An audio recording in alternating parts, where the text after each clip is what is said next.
सुधा जी, अच्छी खासी यात्रा चल रही थी, भीड़ भी आ रही थी, लेकिन धर्म दर्शन अध्यात्म में राहुल जी ऐसा गए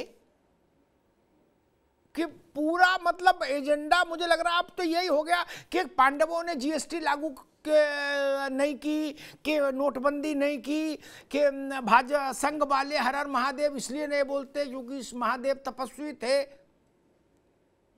ये जो इस तरह की चीजें हैं जिनमें हास्य पैदा होता है, जिनमें बाद में लोग परिहास करते हैं बोलने वाले का, तो आप लोग इस बात का कभी पार्टी के अंदर चिंतन नहीं करते कि भाई ऐसी बातें नहीं बोलो जिनसे बाद में जगहसाई हो, जिनका कहीं सार्वजनिक तौर पर जिनकी तरफदारी करना मुश्किल हो जाए? सुधा जी, अमिताभ जी मैं बोलूं? जी जी जी नमस्कार। नमस्कार जी, महेंद्र जी को मेरा प्रणाम जी। आपने जो प्रश्न किया है, प्रश्न का उत्तर भी मैं हमेशा कहती हूँ कि किसी पे हम लांछन लगा रहे होते हैं, किसी एक पक्ष को लेके बात कर, आपने कहा क्या ऐसा लगता नहीं, लगा किसको है मायने ये रखता है कि दर्द किसको हुआ। जो उन्होंने कहा किसानों की बात की गई, मजदूरों की बात की गई, उनकी तपस्या की बात की गई, वो बात रचदार करके एक बात पकड़ ली गई।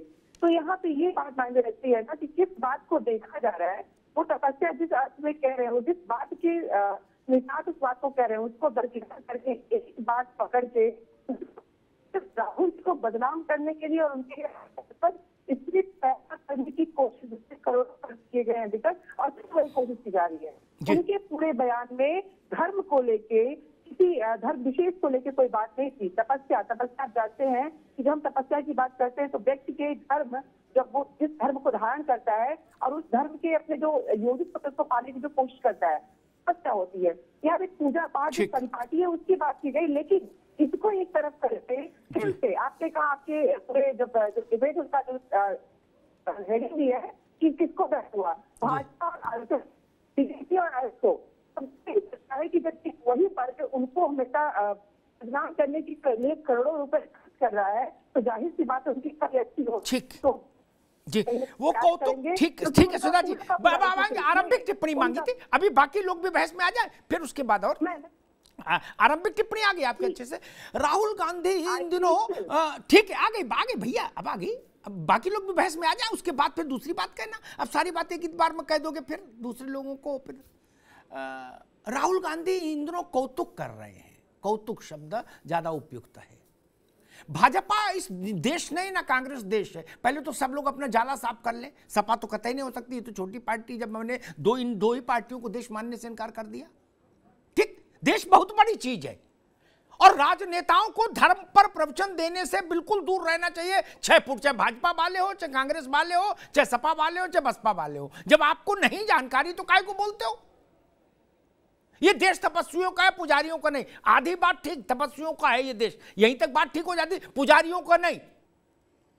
अरे इस देश में कम से कम 10 लाख 15 लाख धार्मिक स्थल हैं जहां पुजारी हैं। ये साकार पूजा का देश है जिसमें पुजारी मूर्ति विग्रह के साथ पुजारी भी है। और अगर कांग्रेस इसमें खुश है, इस कौतुक में, तो कांग्रेस को प्रणाम। महंत राजू दास जी, भाई एक तो ये सारी पार्टियों में बीमारी आ गई, साधु संत राजनीति में आने को उत्सुक हो गए और नेता धर्माचार्य बनने लगे। इसी से सब घालमेल हुआ, भैंस पानी में गई। साधु संत टिकट के चक्कर में पड़े और नेता कह रहे हम धर्माचार्य बनेंगे। क्या लो हो गया कुंडा? क्या वो उत्तर वो वेद बांच रहे राजनेता, महाभारत सुना रहे, और जो साधु संत है वो कह रहे भैया हमको किसी पार्टी में कहीं कुछ एडजस्ट करा दो। ये क्या हाल चाल है देश का? ये कौरव पांडव फलाना ठिकाना महादेव हर हर महादेव, ये सब बातें कोई राजनीति की नहीं होनी चाहिए ना। मान जी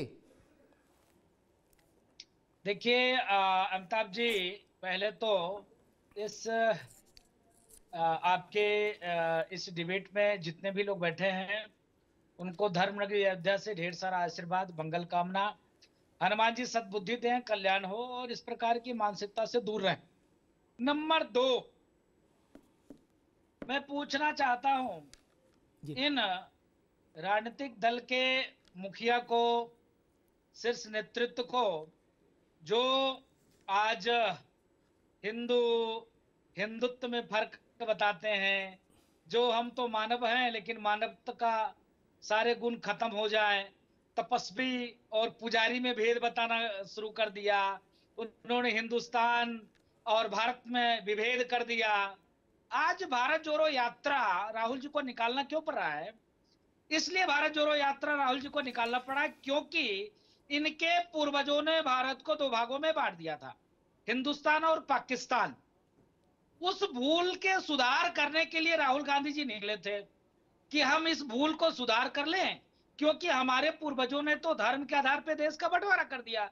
हिंदुस्तान हिंदू में रह गए, हिंदुस्तान में हिंदू रहेगा और पाकिस्तान मुसलमान चला जाएगा। ये तो हो नहीं पाया।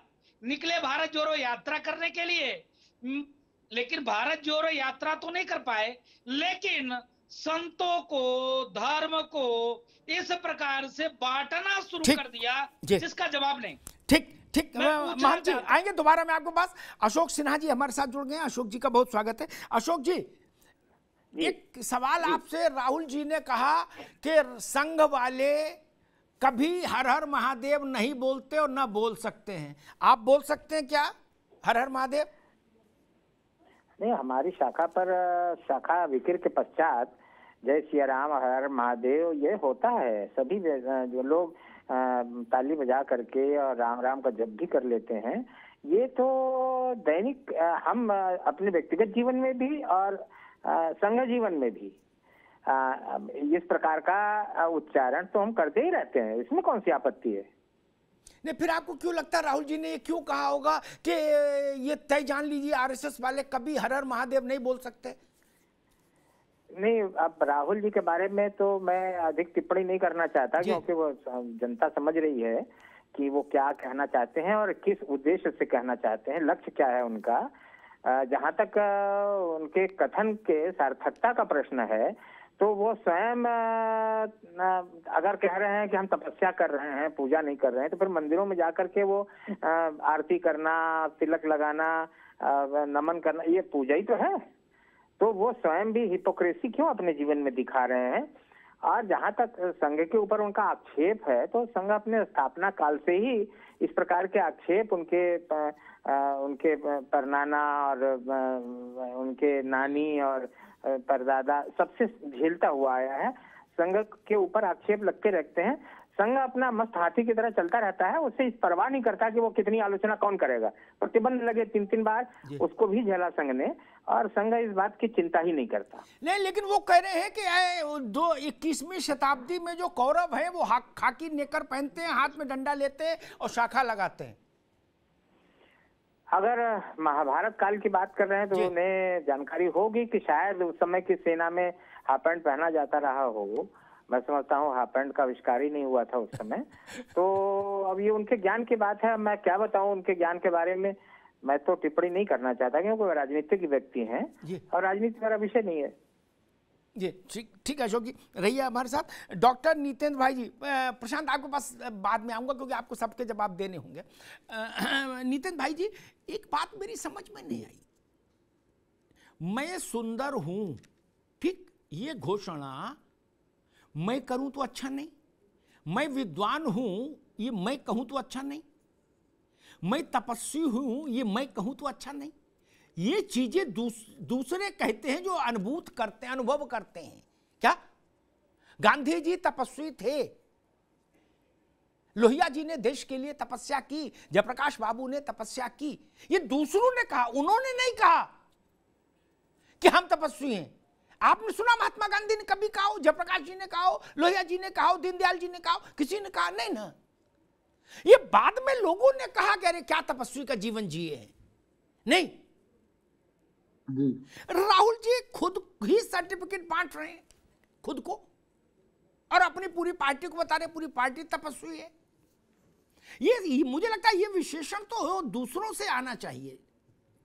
क्या कहते हैं अमिताभ जी? हमारे एक वरिष्ठ समाजवादी नेता जो जेपी के आंदोलन से निकलने वाले नेताओं में एक फहरिस्त रही है शरद यादव की। हाँ, वो हमेशा अपने भाषण में कहा करते थे कांग्रेस और भाजपा दोनों के लिए कि एक सांपनाथ है, एक नागनाथ है। ये दोनों पार्टियां बिना मजहबी पुट के कोई काम अपना कर ही नहीं सकती। जैसा कि आप अभी शुरू में कह रहे थे, क्या जरूरत पड़ जाती है कि ये राजनीतिक लोग एक धार्मिक कस दे करके अपने भाषण की शुरुआत करें और ये जो धर्माचार है ये काहे राजनीति को उतावलापन दिखावे। निश्चित रूप से अगर आलू गांधी जो जिसकी बात कर रहे थे, जैसा सुराजी कह रही है, तो ये कमेराओं की बात कर रहे थे, सीधे सीधे कह रहे थे कि ये मेहनत कश लोगों के लिए मैं काम कर रहा हूँ। काहे उसमें तपस्वी पुजारी सब जोड़ने की जरूरत थी।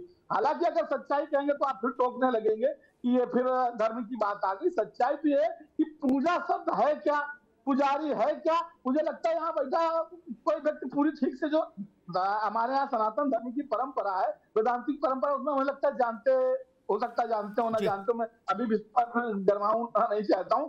पूजा का जो हमारा वेदांतिक सिद्धांत है पूर्ण जानकारी से है। पुजारी जो होता है जो पूर्ण जानकारी की रीति बताता है, भैया जो हमारे मंदिर थे ये हमारे ज्ञान के स्थल हुआ करते थे। यहाँ जो जाता था वो पूजा करने जाता था, यदि पूर्ण जानकारी करता था। और जो वहाँ का प्रोफेसर है पुजारी होता है, वो पुजारी होता है तो उसको प्रोफेसर कह सकते हैं, वो हमें शिक्षा देता था। आज तो विषयांतर हो चुका है, ना वो माध्यम रह गया ना वो विषय रह गया। इसलिए कोई भी राजनीतिक पार्टी हो, चाहे भारतीय जनता पार्टी हो या कांग्रेस पार्टी हो, उसको सीधी सीधी बात करनी चाहिए जिसकी बात वो कर रहा है। हम वो किसानों की बात कर रहे हैं, ठीक है नितिन भाई, ठीक है, ठीक है। मैं प्रशांत पटेल के, ठीक है नितिन भाई, मैं प्रशांत पटेल के पास चलूंगा, भाजपा के पास। लेकिन एक बात जरूर कहूंगा, इस देश में कोई गांव ऐसा नहीं जहां धार्मिक रीति रिवाज संपन्न कराने के लिए पंडित नहीं हो। उन पुजारी, आप उनको पंडित कहिए, उनको अनुष्ठानकर्ता कहिए, उनको पुजारी कहिए, उनको, ये भारत के लोक जीवन में आबद्ध हैं बिल्कुल।